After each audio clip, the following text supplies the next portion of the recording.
فَإِذَا قَضَيْتُم مَّنَاسِكَكُمْ فَاذْكُرُوا اللَّهَ كَذِكْرِكُمْ آبَاءَكُمْ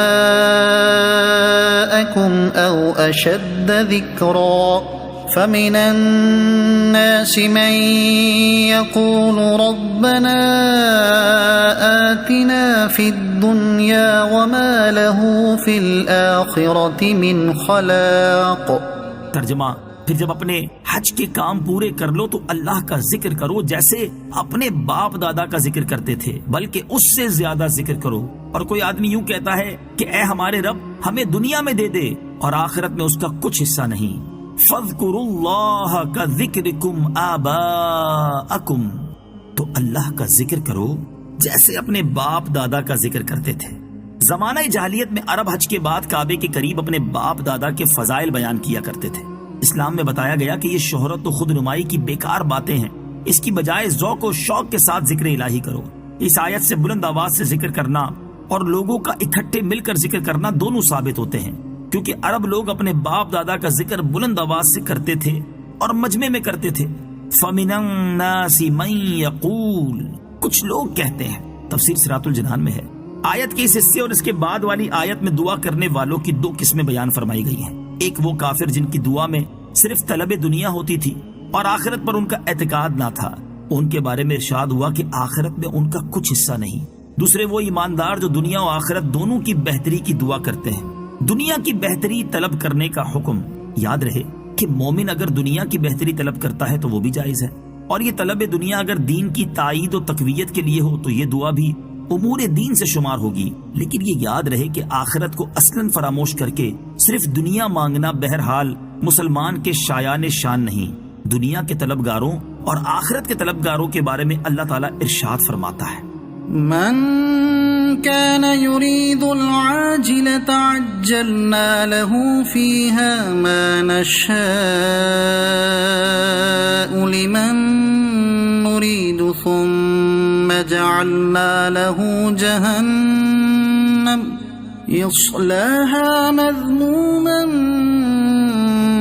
مدحورا ومن أراد الآخرة وسعى لها سعيها وهو مؤمن فأولئك كان سعيهم مشكورا۔ ترجمہ: جو جلدی والی دنیا چاہتا ہے تو ہم جسے چاہتے ہیں اس کے لیے دنیا میں جو چاہتے ہیں جلد دے دیتے ہیں، پھر ہم نے اس کے لیے جہنم بنا رکھی ہے جس میں وہ مذموم مردود ہو کر داخل ہوگا۔ اور جو آخرت چاہتا ہے اور اس کے لیے کوشش کرتا ہے جیسی کرنی چاہیے اور وہ ایمان والا بھی ہو تو یہی وہ لوگ ہیں جن کی کوشش کی قدر کی جائے گی۔ نیز ایک اور مقام پر صرف دنیا کی رنگینیوں میں مگن رہنے والوں سے اور اس کے بعد جو اللہ تعالیٰ کے نزدیک بہتر اور افضل چیز ہے اس کے بارے میں ارشاد فرماتا ہے: زُيِّنَ لِلنَّاسِ حُبُّ الشَّهَوَاتِ مِنَ النِّسَاءِ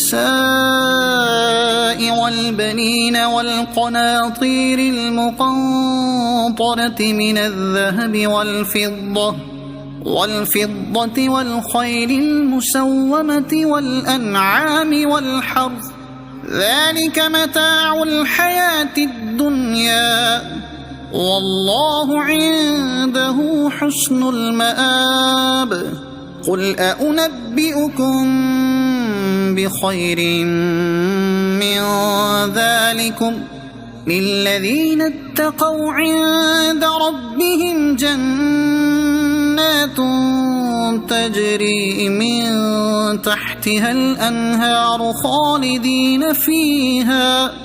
خالدين فيها وأزواج مطهرة ورضوان من الله والله بصير بالعباد۔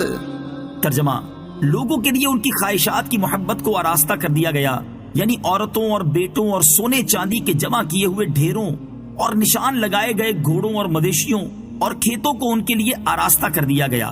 یہ سب دنیاوی زندگی کا ساز و سامان ہے اور صرف اللہ کے پاس اچھا ٹھکانہ ہے۔ اے حبیب تم فرماؤ: اے لوگوں، کیا میں تمہیں ان چیزوں سے بہتر چیز بتا دوں؟